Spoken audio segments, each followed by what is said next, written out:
आज के वीडियो में हम देखेंगे कि लोहड़ी सिर्फ आग जलाने का नाम नहीं, बल्कि उस आग की ऊष्मा में छिपी लोक कथाओं, भावनाओं और ऐतिहासिक सच्चाइयों को याद करना है।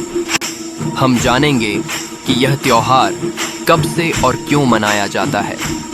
हम कहानी करेंगे दुल्ला भट्टी नाम के उस नायक की, जिसने न सिर्फ अत्याचार के खिलाफ आवाज उठाई, बल्कि बेटियों की रक्षा और उनकी शादी को अपना धर्म मानकर समाज में एक महान मिसाल कायम की। इस वीडियो में आप समझेंगे कि तिल, गुड़, मूंगफली, मक्का और गीतों का हर एक तत्व सिर्फ रिवाज नहीं, बल्कि प्रकृति और इंसानी एकता का सम्मान है, और क्यों लोहड़ी आज भी उतनी ही जरूरी है जितनी सदियों पहले थी। इसलिए वीडियो को अंत तक जरूर देखिएगा, क्योंकि यह सफर आपको आपके इतिहास से, आपकी मिट्टी से और आपके अस्तित्व से जोड़ने वाला है। चलिए शुरू करते हैं। लोहड़ी उत्तर भारत की सबसे रंगीली, गर्माहट भरी और सामाजिकता से ओतप्रोत त्योहारों में से एक है। लेकिन इसके पीछे की कहानी सिर्फ तिल, गुड़, गाने और डांस तक सीमित नहीं है, बल्कि यह धरती, परिवार, ऋतुचक्र, जन जन की मेहनत, किसानों के पसीने, पुरखों की परंपरा, स्त्री सम्मान और सामूहिक उत्सव धर्मिता का गहरा प्रतीक है। यह त्योहार सर्दियों को विदा करने और नई फसल के आगमन का स्वागत करने वाला एक ऐसा पल है जब गांव-गांव, शहर-शहर लोग एक साथ आग के चारों ओर इकट्ठे होते हैं, गीत गाते हैं। सुंदर मुंदरिये की आवाज चारों दिशाओं में गूंजती है और हर दिशा से संदेश मिलता है कि जब हम एक साथ खड़े होते हैं तो हर कठिन मौसम आसान हो जाता है।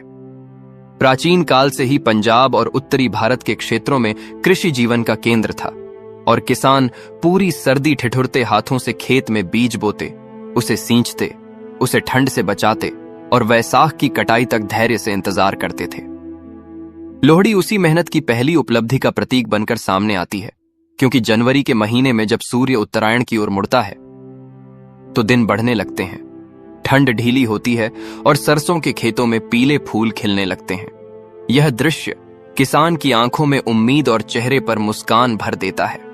इस अवसर पर आग क्यों जलाई जाती है, इसका उत्तर भी पुरातन कृषि विश्वास में छिपा है। आग शक्ति का प्रतीक है, सूर्य का दर्पण है और गर्माहट जीवन का संकेत। आग की लपटें इस संदेश को हवा देती हैं कि अंधकार का समय बीत चुका, रोशनी लौट रही है, प्रकृति फिर से सक्रिय हो रही है। कहा जाता है कि लोहड़ी का नाम लोह से आता है, जिसका अर्थ होता है दहन, आहुति, धातु में गर्माहट, और दूसरी धारणा कहती है कि यह लोल या लोरी से व्युत्पन्न है, क्योंकि यह नन्हे बच्चों के लिए पहली बार गीत, प्यार और आशीर्वाद का पर्व माना जाता था। एक मजबूत और जीवंत कहानी दुल्ला भट्टी से जुड़ी है, जिसे पंजाबी लोक की धड़कन कहा जा सकता है।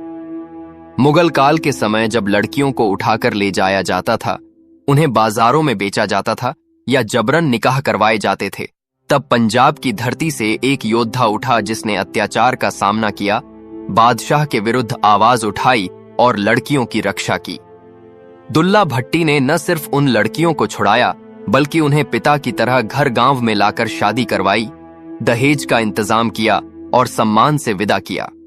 इसलिए आज भी जब सुंदर मुंदरिये हो गाया जाता है, उसमें उसका नाम गूंजता है, यह याद दिलाते हुए कि लोहड़ी का उत्सव सिर्फ फसल का उत्सव नहीं, बल्कि स्त्री सम्मान और मानवीयता का प्रतीक भी है।